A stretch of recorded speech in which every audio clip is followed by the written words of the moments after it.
ça va des vidéos yenni langue parce qu'il y a des mots mi altna mi ala mo non jamais moi seulement mon objectif c'est IFDG en général libre IFDG c'est ça mon combat si mina bani manoka inbox katata yote afejini na wajonde nyandara contrôler orema non mimi am yenal mani mi yenal ma comme jodi mi yenna ma Boubacar mi na ni non moi j'attaque IFDG ça j'attaque en global même il y en a pas d'individu goto mi yenal jamais de la vie mais j'ai attaqué quand même IFDG et leur chef patron c'est Johnny ko feji bon ça va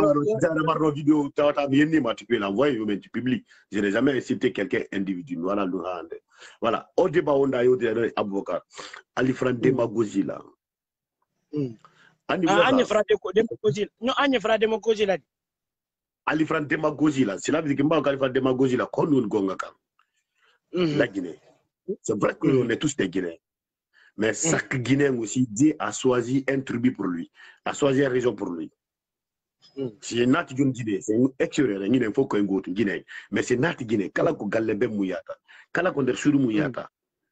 mais s'il y a eu des déportements des premiers 2, 3, 4 fois il faut que on haki les corrigeons c'est une faiblesse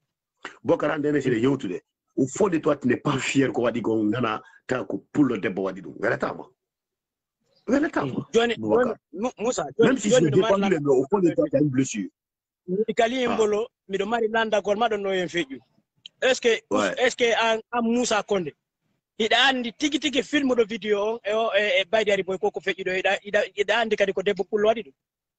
ko kanko wadi men jogi video ji debbo mais so sen ni sen femme asi anga a publier photo debbo ka fetu do ha debbo men jogi video ji makko baydi na jogi video ji makko intime ji elle sort avec d'autres personnes dans le gouvernement d'Alpha comme vidéo ji donc image donc baydi tigi hali ko debbo do wadi yetti photo makko jogi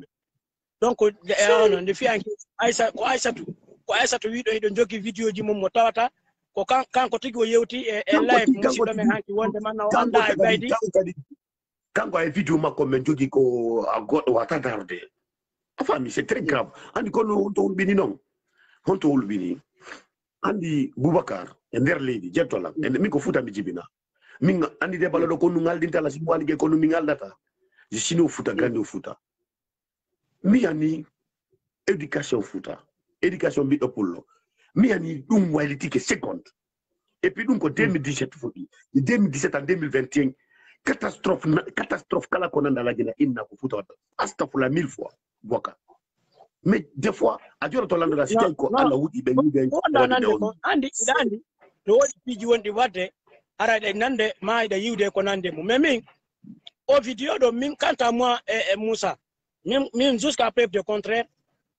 tant que minana li baydi ari bo wondo victime on tigi no asim no confirma ko odo wallahi min mi wata jabude parce que fiono vidéo film do non abotu Moussa ami gena vidéo film do o yaltita ton go dimmun no hunde wotere no ton est-ce que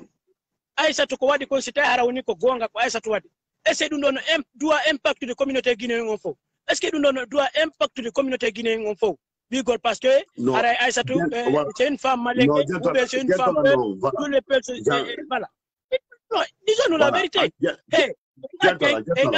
généralise gol pidi si Moussa wadi men doit ka wide parce que Moussa est malinké tous les malinqués sont mauvais non ok la si une fois que quand notre sœur qui se trouve en États-Unis quand Kodeska quand il y a eu un problème en France le leader français il a été limogé il a été chassé de la course élection présidentielle en France parce que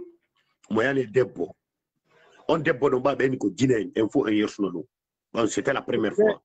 so depuis ça va milana tout une fois nous wadi be ya ko village fouta be film ton France 24 do film be landa ke goto wadi piti pacha mabbe